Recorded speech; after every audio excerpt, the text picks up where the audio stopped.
Good morning, everyone. Good morning, everyone. That's better. How are y'all doing today? Y'all excited to be here?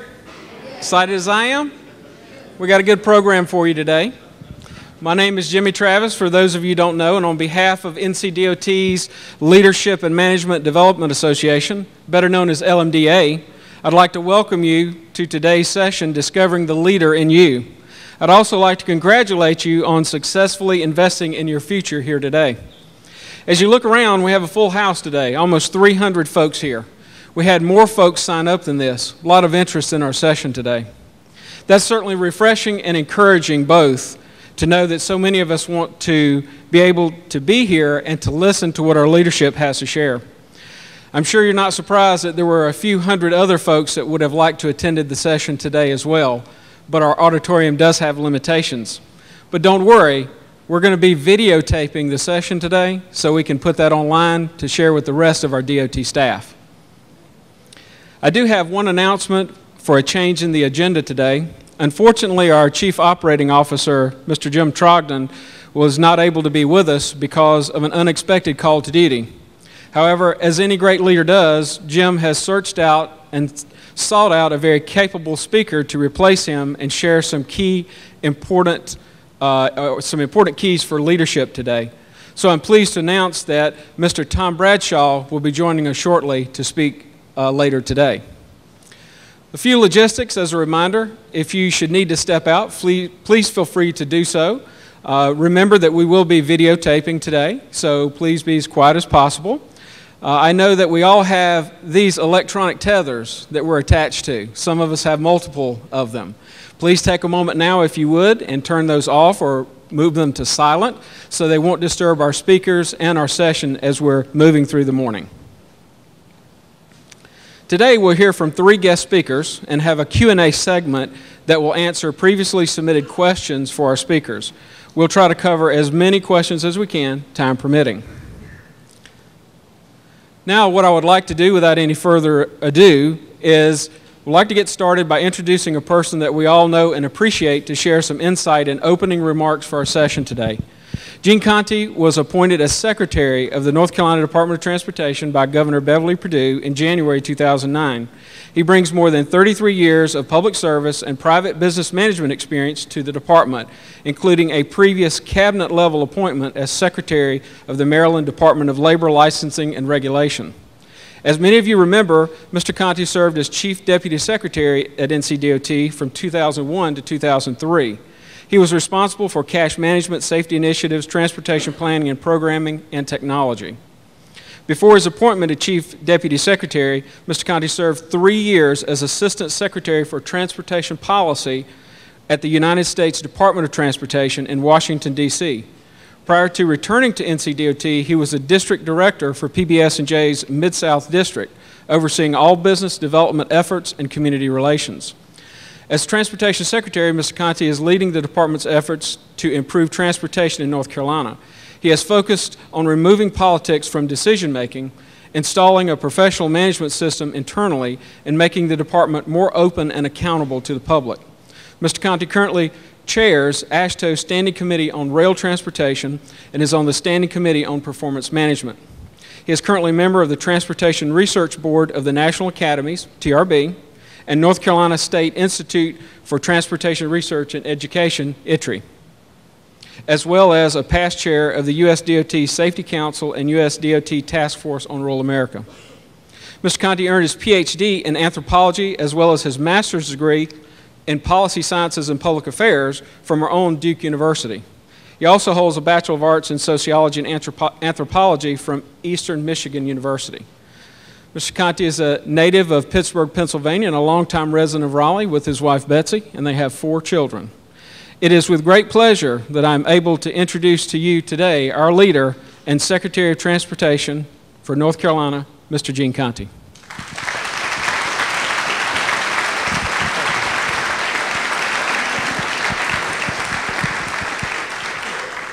Thanks, Jimmy. That was a very nice introduction, and I am overwhelmed. I'm really excited to see all of you here today. I think this says a lot about you, and hopefully it says a lot about how you feel about our department as well. I was looking for the karaoke machine when I got, but I don't know. I guess we'll skip that.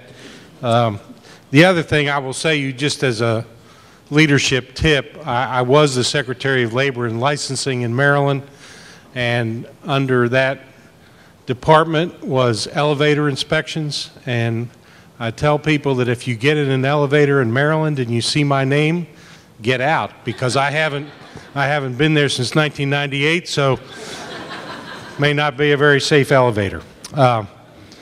We certainly appreciate everybody being here, but particularly those who made an extra effort to come from far and wide, and we have people from almost all of our business units and divisions: DMV, ferry, aviation, rail, highways, several divisions within highways, and people from as far away as Mans Harbor and Charlotte. So we've covered a lot of territory, and we appreciate you being here. And I want to thank the Leadership and Management Development Association for organizing today's event, which provides an excellent opportunity to focus on the importance of leadership in our organization. And leadership is not just about people that have titles that indicate leadership. Leadership is about each and every one of us stepping up to the plate and demonstrating leadership to our colleagues and our co-workers.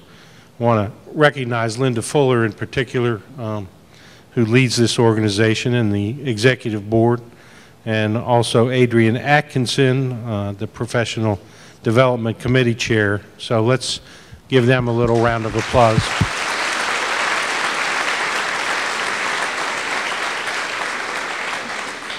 You are going to hear after me, and I'm going to be very brief, from Terry Gibson, our State Highway Administrator, from Randy Barnes, our Chief Information Officer, and from Tom Bradshaw, who just arrived, our Statewide Logistics Director. Each of these, I think, represent good models of leadership here at DOT, and I certainly personally appreciate their hard work and their commitment to helping us move forward.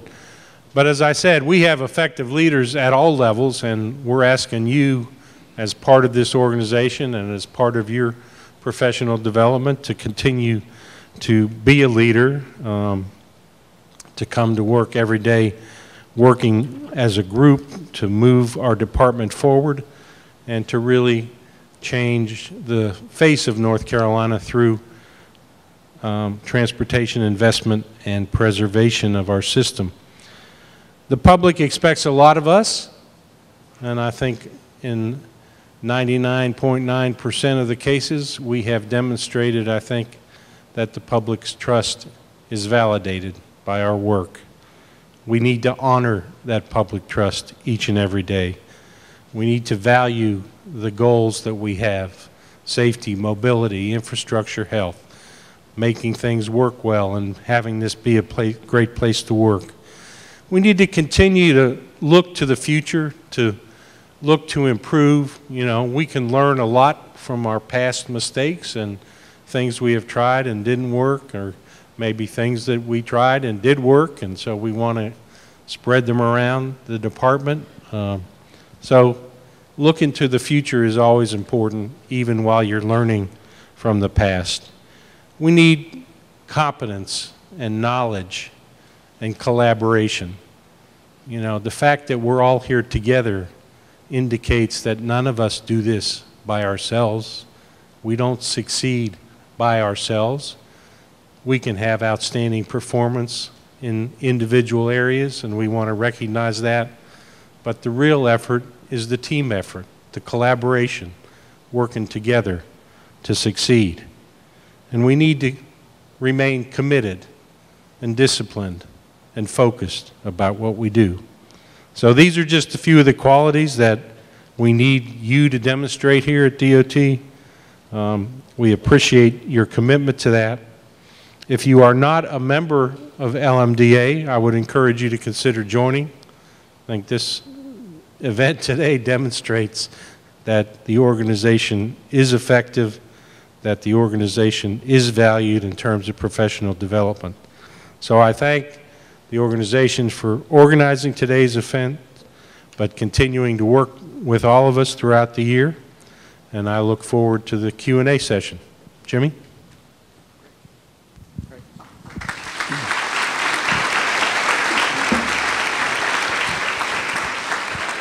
Thank you, Mr. Secretary, for those encouraging words and that welcome, and that insight. We certainly appreciate all that you do for us and the department as well. Thank you. Now let's get started with our program today. We have three exciting speakers that will share their perspectives and insights on leadership and management. Our first guest speaker today is no stranger to hard work and dedication to transportation in North Carolina. As now Chief Engineer, Terry Gibson directs the design, construction, maintenance, and operations of the nearly 80,000-mile state highway system in North Carolina. Prior to his appointment as then State Highway Administrator in January of 2009, he served the department in many roles, including Assistant and Resident Engineer, Division Construction Engineer, State Roadway Construction Engineer, and Division Engineer in Division 6, where he was responsible for highway operations in Bladen, Columbus, Cumberland, Harnett, and Robeson counties. He is a graduate of NC State University with a Bachelor of Science degree in Math Education and Civil Engineering, and is a licensed professional engineer. Mr. Gibson is a native of Huntersville and lives in Fuquay, Varina with his wife Glenda and their two children. And by the way, both of which are at NC State. Go Pack, right? Over the years, I'm glad to say that Terry and I have had the opportunity to work with each other in many different roles. So it's with great excitement that I'm able to introduce to you our fellow colleague and our Chief Engineer, Mr. Terry Gibson.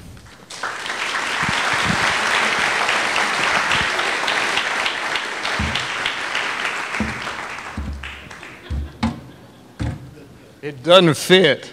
For those of you who know me, this is my go juice. It'll be all right. Okay, first off, so you'll know about me, I talk very fast. That's because I'm ADD, and generally I get bored with what I have to say, and if I don't say it fast, then I'll forget what I'm talking about, and we'll be talking about skinny chickens in here because I just don't remember what I'm talking about. I have another issue. I just realized a guy named Everett Moore sitting right over here to my right. Everett Moore is one of the first people I ever worked with at NCDOT. He led me, taught me, mentored me by smacking me down, telling me how sorry I was and how I'd never achieve anything. And I'm glad to see that he is here.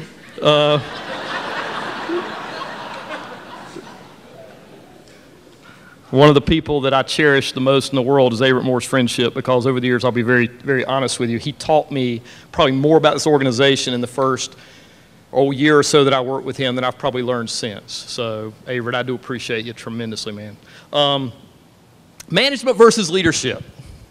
Why talk about this? You know, what is the purpose that we would come together to talk about the difference between management and leadership?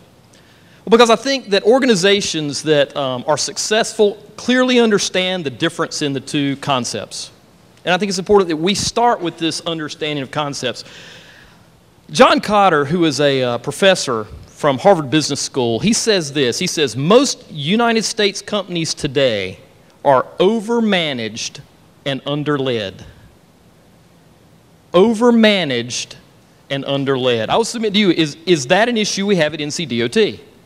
Is that something we have going on here? And we're going to kind of investigate a little bit as we talk this morning. I want to talk a little bit about what the difference is between leadership and management, what some of those characteristics are, so that we can come to a conclusion as to what do we need to do as we want to take this organization forward. Are we underled? And then what are the things we need to do to do a better job at achieving those things? How do we become better leaders? How do we become better managers?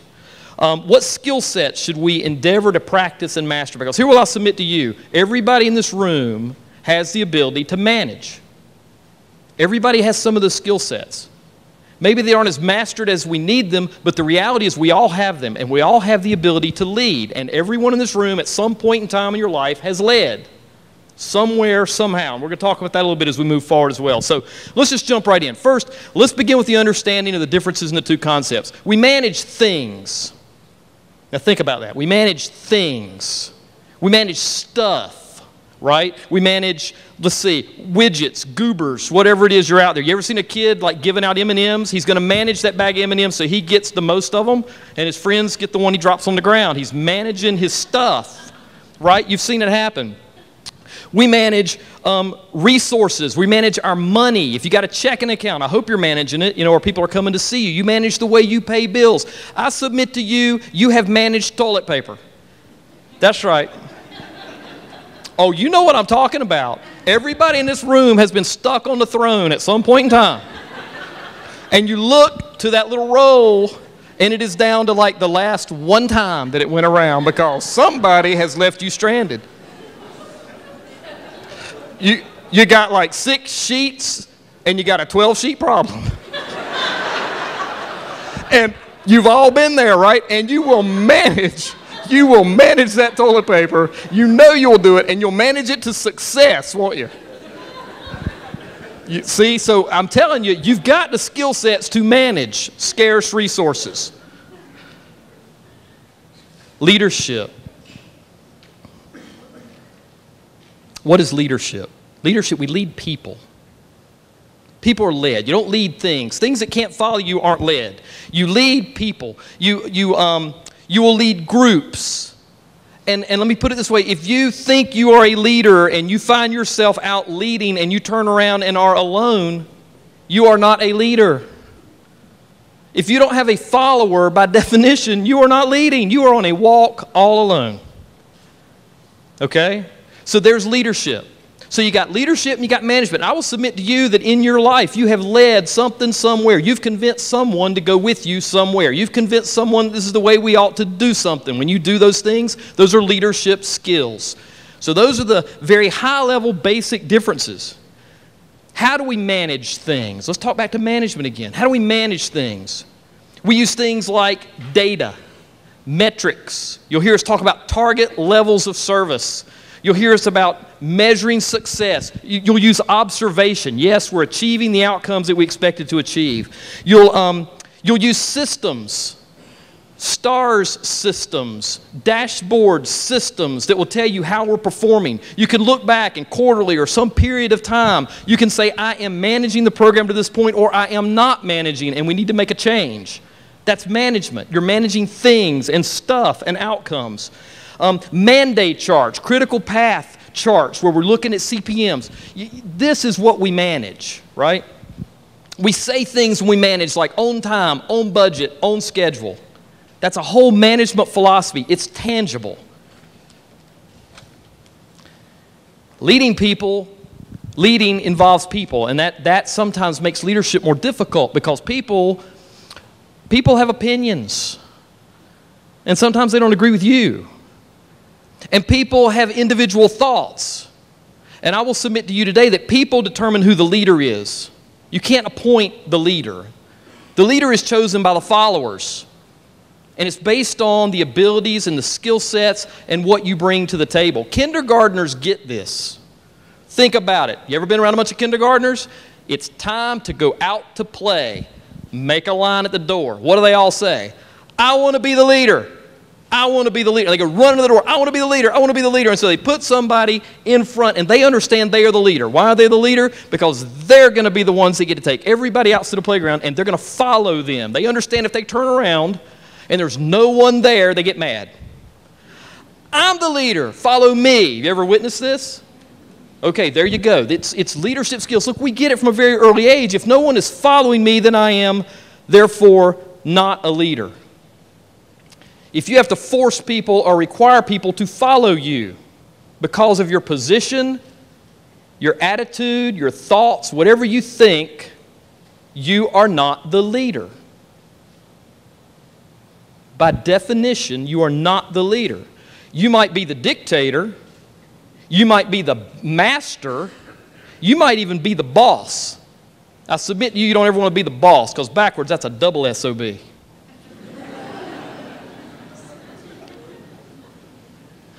Those are not leadership skills. Those are skills that anybody can have. If I demand you do something because I pay you to do it, if I demand that you have to do certain things, that is not leadership. That is by default that I have this position, you have to follow me. That's not leadership. Look, if your whole crew is looking to stab you in the back, you are not the leader. You are the boss.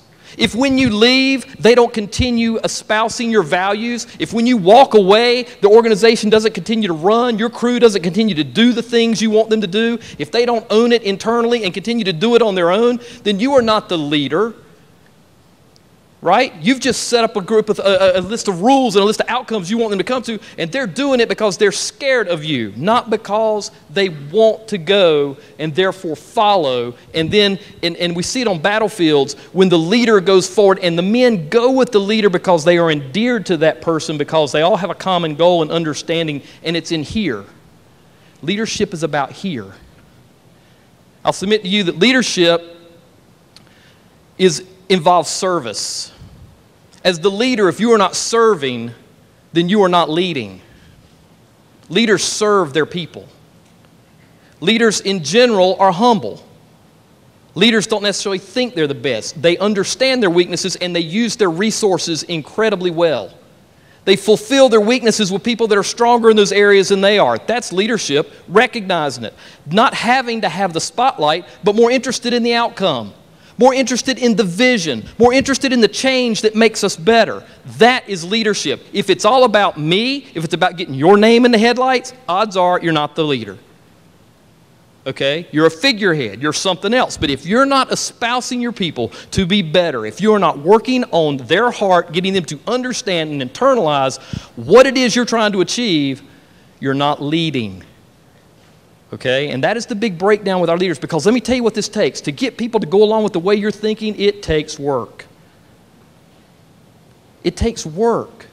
People have different opinions. You have to convince them to come along with you. You know, Abraham Lincoln got this, one of the greatest leaders of all time. It's a great book out there, and if you haven't read it, you need to read this book. It's an older book. It's called Lincoln on Leadership. And it goes through the history of him as the President of the United States, and it talks about all the problems he had through the Civil War and how strong of a leader he was. Abraham Lincoln's whole concept of leadership was based on the Golden Rule. And it went like this: I lead people in the way I would like to be led. That's important that we begin to understand. What is it? How do I want to be led? What makes me want to follow people? Well, if you're not doing those things, then you're probably not being a very effective leader. Lincoln got it. Lincoln got it almost to a fault. Because one of Lincoln's problems was, you know, he was in the Civil War and he had his generals, and he would stand behind his generals, and because he wanted people to stand behind him. You know, he was a failure many times before he became president. But the reality was he wanted people to support his people, and he supported some of his generals to a fault. He had a procrastinator. And one of his generals just would not move. And the rest of the guys came to him and said, Abraham Lincoln, you have got to do something about this general. He is not getting it done. He said, I will hold his horse until he is ready to go. He got it. So from a leadership and an endearing perspective, he got it. But what he didn't do well is he didn't manage well. Uh-oh, here comes that manage word again. If you're beginning to realize that you can't have great leadership and separate management out, you're right. The two have to be in place. You can't have all of one and none of the other. And I will tell you that one is not necessarily better than the other. I will tell you all is required to be successful as an organization. You know, as adult humans, we know who's worthy of being followed, don't we? As adult humans, we can figure it out real quick who has those values and those things that matter, and we know who we'll follow. And let me tell you this, it's not always the smartest guy in the room. You see, we want to throw this idea out there that you have to be the smartest guy to be the leader. Let's pick the smart one. That's not really the best thing to do. You know, of most Fortune 500 companies, when you look at their intelligent quotients, the IQ, as opposed to their EQ, which is their emotional quotient, they are of average intelligence. They are not super intelligent people. But their emotional quotient is high. So what is this emotional quotient thing? It's reading people. It's the ability for me to understand how you're reacting to what I'm saying to you while I'm saying it, and how I can begin to change the way I say things such that I can convince you to believe in what I'm saying, so I can convince you to go along with me. And when you begin to understand that this whole conversation we're having is about relationships, then you'll start moving over the top and we'll start moving into being better leaders. It is all about relationships. It's about winning friends and influencing people. Man, there's an old one you drag up, right? We've heard that many, many times, but it is so true and it is incredibly important. I submit to you, not getting religious on you, but I want to talk about another character. His name was Jesus. Now, he's listed in many different religious contexts, different religions around the world acknowledge Jesus. But let's think about him as a corporation. If Jesus was a corporation, he was in business for 3 years. He had 12 employees. 2,000 years later, there's millions of people around the globe that are still espousing his values and following the vision that he had for his business. Good leader? Yeah, pretty stinking successful, I would think, right? 3-year business, 12 employees. Millions of people around the world are now espousing the same values that he established. How did he do it? If you know anything about who he was, what he was a guy that invested himself in people. Okay? His whole life was about investing himself in people, selling them on a vision, selling them on what he believed, right? And they bought into that, and so now, look, it's exploded. How do we take those qualities and those approaches and we instill it into our organization such that we begin to set the vision forward, cast the vision, build the support around it, and then lead to success? That's where we have to get to. And remember, it's not about being the smartest guy in the room. So let's just do a little comparison contrast. What, y'all gave me 3 hours, right? I got 3 hours? Is that right? Oh, I'm sorry, y'all. Go Duke. You gotta know where your bread's buttered. So I'm just saying. So managers. So let's talk about managers and leaders. Let's just kind of compare and contrast. Managers administer things, right? He administers things he has. He oversees, manages, asks questions like, how do you want it done? When do you want it done? Those types of things. He accepts the status quo. The manager is okay with the way things are running. The manager is making sure that the processes we have today are being followed and fulfilled in the manner they're supposed to be, and that we're achieving those target levels of service. The leader innovates. The leader says, let's create something new. I envision a way to make this better. I'm about change. He asks, what are we doing this for? Why are we doing it this way? Why not do it this way? That's what leaders begin to ask. They challenge the status quo. The manager is a copy. The manager does things that are tried and true. He uses accounting practices that work. We use systems that are proven. We replicate outcomes because we can do it again. I can make this quarter's performance meet next quarter's performance if I do these things and I measure these things. We meet established targets. He's a good soldier. A manager is an excellent soldier. A leader is an original. He's his own person. Let's do it this way. I know that's the way we've always done it. Let's do it this way. Let's try this. Will this be better? I have a new idea. I have individual thoughts on how we can make things better here. A manager maintains. A manager maintains performance. We've got this performance level. We've established it. We're going to maintain the ability to continue that. He manages outcomes. A manager oftentimes is looking at short-term goals. I'm being measured on these quarterly reports. I got to make sure that my delivery models are where they ought to be because I have to deliver a certain amount of output by this point in time. And annually I have to do that against a budget. And I need to measure those things. Short-term, quarters, years, so that we are successful as a business. A leader is looking at new processes that may not be able to be delivered this year. Envisioning where we can go if we just had a few more things thrown our way. Is looking at change that may take a longer period of time, looking to the horizon, looking on for instance, right here in this organization, going paperless. That's a vision. It's going to take us a while to get there. We want to go paperless. We're looking at being wireless.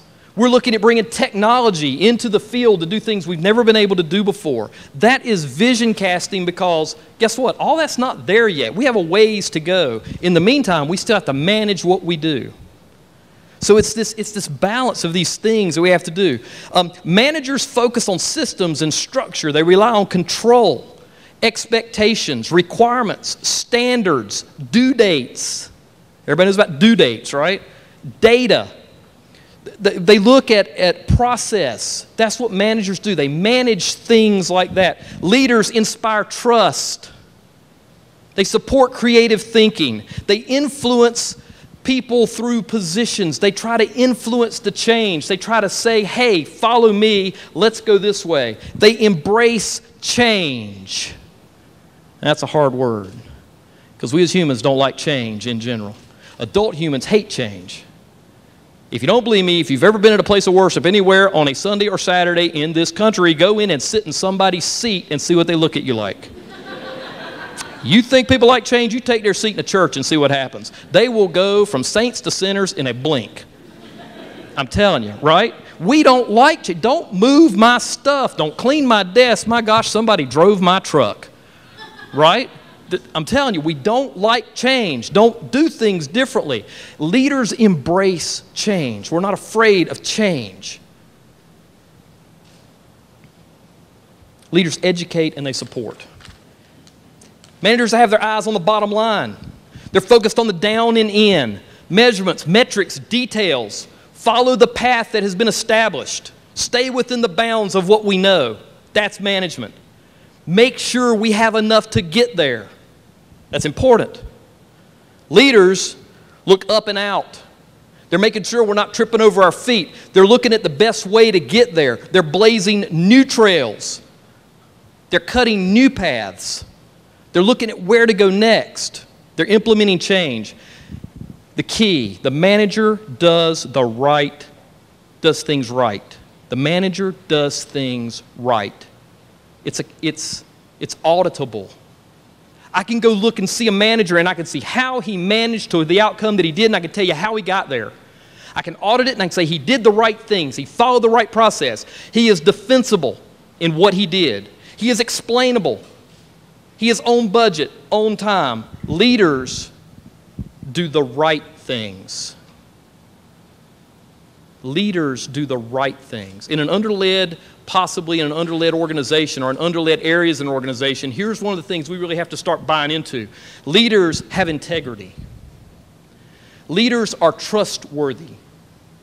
Leaders are, they're honest. They follow the golden rule. They're kind, they're compassionate, and they're caring. Leaders in general serve the people that work with them, empower them. Leaders manage the pain associated with change. I submit to you, change is pain. And they manage the pain. And it's a different approach for us as we look at how we try to make things better and how we try to vision where we're going, that people are going to have to change where they've been, and it's painful, and you have to look back and understand that as we move forward. So again, managers manage things, resources, budgets, outcomes. Leaders lead people in new directions with innovation, with integrity, and trust. All right, we're going to play a game of Simon Says. I'm doing this because some of you are here for a 3-hour nap, and those in the back, I see you already starting to sleep. So, all right, so here's what we're going to do. And I know you're about to go, I don't want to play. I'm old. I don't do this anymore. All right, everybody stand up. Come on, everybody stand up. Come on, stand up, stand up, stand up. Everybody's got to play. Come on. Come on. All right. Come on. I don't want to do this. All right. Okay. All right, y'all lose. I just told you we're playing Simon Says. You stood up. I didn't say Simon Says. Sit down.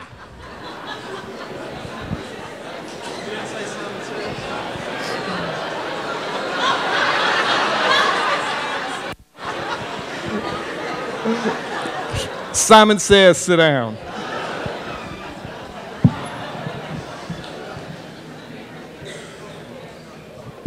Okay, everybody's on board now, right? Stand up. No, stand up. No, seriously, stand up. All right, here's my point.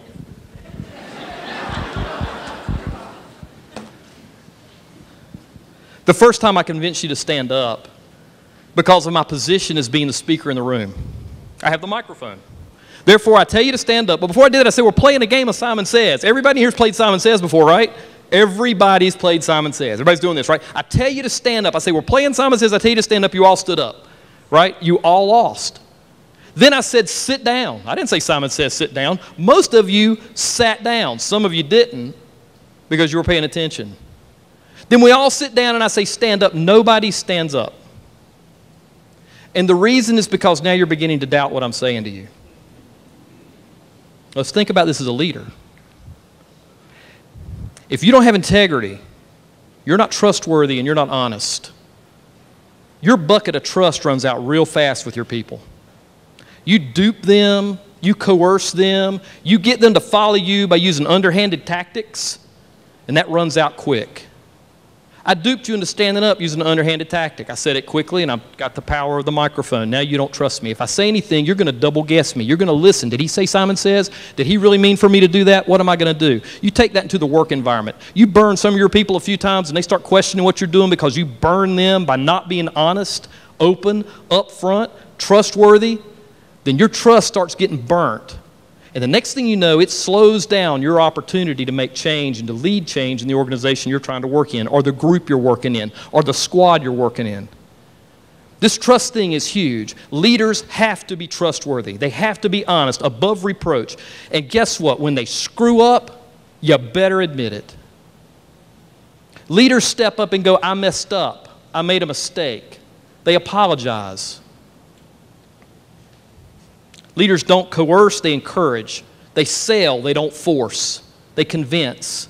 That's what leaders do. That's the way you affect change. If you're using underhanded tactics, or you're trying to force people, or you're trying to use power and authority to get it there, then people start questioning what you're doing, and it affects your ability to change quickly. I got y'all to stand up really fast the first time. None of you stood up the second time. You get it?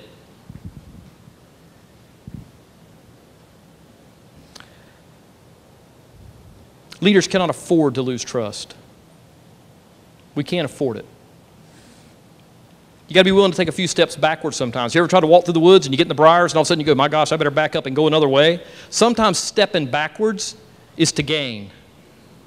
And you can't be afraid to say, oops, we need to step backwards, guys. We're going down a path, we need to back up. You need to explain yourself, get in there, serve them, help them get there, and move on. Never, ever, ever leave your people hanging. Never leave your people hanging. So what do you want to be? Which is better, leader or manager? Fact is, great organizations need both. Alan Murray of Harvard Business says it this way: leadership and management must go hand in hand. They are not the same thing, but they are necessarily linked and complementary. And any effort to separate management and leadership is likely to cause more problems than it solves. Guys, you got to have both. John Cotter, again from Harvard Business, he says this way: leadership and management are two distinctive and complementary systems of action. Both are necessary for success in an increasingly complex and volatile business environment. Do we live in a complex and volatile environment at DOT? Your head needs to be doing this. Yeah, we do. Absolutely we do. You see, if you have all management and no leadership, then that's great. We'd still be using rotary phones, typewriters. We'd be drawing everything by hand. It'd all be in good working condition. But that's the way we'd be doing business today if it were all management and no leadership. With all leadership and no management, we have chaos. Why? Because, man, we'd be visioning, be running down the road as hard as we could go until we ran out of gas and resources because nobody was managing the farm. Right? So it requires both to be successful. We all have the ability to do both. We've already shown that. So we have to have both, but when we started, we referenced a quote that said, most U.S. corporations today are overmanaged and under-led. I do believe this is true at DOT, because I think sometimes we believe leadership only occurs at the top of the organization. You see, Secretary Conti cannot be the only leader. If he is the only leader, then we are under-led as an organization. Leadership occurs at every level of the organization. You heard him say that a few minutes ago. You can lead within the constraints that you work in. You know, we can walk around and we can talk about all the things we can't control. I can't control the General Assembly. I can't control what the governor does. I cannot control the laws that are on the books. I can't control the policies. I cannot control the environmental agencies that regulate how we work. And I can spend all my time thinking about all the things I can't control, and I will change nothing. But there's a whole bunch of things I do control. I can control my attitude. I can control the way that I come to work every day, and the things within the way I do business that are within my processes. I control every one of those. And I have the opportunity and the ability to change those. When we start focusing as leaders on those things we can change, you can lead change at the very lowest levels of the organization. A friend of mine in Division 6, his name's Archie Smith. I walked in one day and I said, I want asphalt to drive our maintenance operations in Division 6. Now, why would I say that? It's the most expensive asset we own, and we put more money into asphalts than anything else we do. I don't want to see them cut anymore to put a pipe in. I don't want to see us putting down striping and overlaying it. I don't want to see us tearing that pavement up when we put it down. So Archie came to me and says, Terry, I got an idea. I want to break our division into sections. And I want to put down this, he was the road oil supervisor, by the way. He said, I want to put down the road oil operations in a way that when we walk off that road, we don't have to go back for 7 years, other than to maybe crack seal a little bit. But I got to get everybody else in the organization to go along with me. I got to get the county maintenance engineers to buy into this because I want them to pull the ditches and cut the shoulders before I go out and put this down. And when we walk off of a section, I want us done. I said, go for it. So Archie went out and he met with every county maintenance engineer, began to sell his idea. Before it was over, I brought them all in. He said, we need to get everybody together. I brought the entire division in. We put them around a table. Some of those guys are sitting right back here that were involved in that. We put them around a table. I left the room. It wasn't for me to be there. I kicked it off. I said, guys, y'all have the day. They talked around the table, things that they did, how could they make this better, and they came up with a division improvement process that we implemented. And what we began to do is we worked in sections. Some of the counties said, well, I got this problem. If we do this, I'm getting all these complaints. How do I quit chasing all these complaints? Archie said, well, why don't we start in the area with the most complaints? So they began to do this process. And what began to happen as we logistically set up stockpile locations so that we used all the material in an area and didn't have to truck all over the world, as we began to reduce our cost and do more pavements, as we began to do holistic approaches to pavements and our entire system, what we began to see is our complaints started to go down. Now they're on a cycle down there where they can just cycle through and continue to improve. What are we seeing as a result of that? Our pavement condition scores are going up. We're doing a better job. Archie is a road maintenance supervisor. That is well below the county maintenance engineer, well below the division maintenance engineer, well below the division engineer, and he led in the organization and made a huge change. I submit to you, you can lead wherever you are. Now, some of you are supervisors. And when you have people that want to step out and lead, it can be scary for you because you are no longer in control. You got to enable people to lead. You got to let them go. You got to encourage them to lead. You want to be better? Surround yourself with excellence and let them run. Just make sure they're running towards the right vision. Make sure they're running towards the vision of the things you want to accomplish, but let them run. It makes you better. Knowledge is not power. Knowledge, you having all the knowledge in one place is weakness. You can't get near as much done. Open it up. Let people know what you know and let them run and lead, and you manage them leading while you're instilling visions for them to take off and run on. Now that's a challenge because you have to let go. Leadership skill, let go. And guess what? You're going to crash and burn every once in a while. You're going to have a failure every once in a while.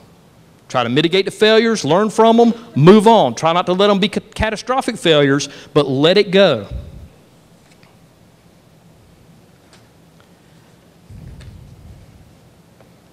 McKinsey & Company, I'm almost done. I'm sorry I'm taking so much time. McKinsey & Company, when I worked with them, one of the things they told us very clearly is 90% of the answers to every problem that we have are in this organization. If you've ever been around the water cooler, if you've ever been standing in the hall, if you've been by the coffee pot, and somebody around you says, man, if I could only just do this, whatever just came after this is an opportunity for change. It's an opportunity for you to take leadership. Man, if I could just, why do we do this? Do what? Whatever that is an opportunity. I'm going to submit to you this. If it is significant enough for you to be concerned about it and you hear it enough, then it's significant enough for you to invest the time to solve the problem to get a return on the investment. So act like you're on vacation. Put 3 people in a room and say, you've got a week to solve this. Come back with me with an implementable plan. You're not here this week. Work this out. Take 40 hours and fix it. I don't mean 40 hours by taking 4 years doing 1 hour a month, setting up a committee that just flops around forever, and all of a sudden somebody falls off the committee because they got promoted, and now you spend 2 months trying to figure out who's going to take their place, and you don't achieve anything. I'm talking about if it's worth solving, invest the time to solve it and get down the road. The problem is today. You don't need a solution 2 years from now. Solve it now. Invest in it. Move. That's leadership. That's allowing people to run. Think about your opportunities for change. They're all over the place. You say, I can't, they won't let me. Why not? If you have people saying they won't let me, why not? Ask the question. Challenge the status quo. Let's ask the right people. Let's get it moving. Let's not sit stuck in a hole, unsatisfied with how things are running. Let's talk about how we make things better. One last thing. Leaders lead, and perfection is the enemy of progress. You see, we as engineers in a technical organization like we are, man, we have this problem of if it isn't perfect, we don't want to launch it.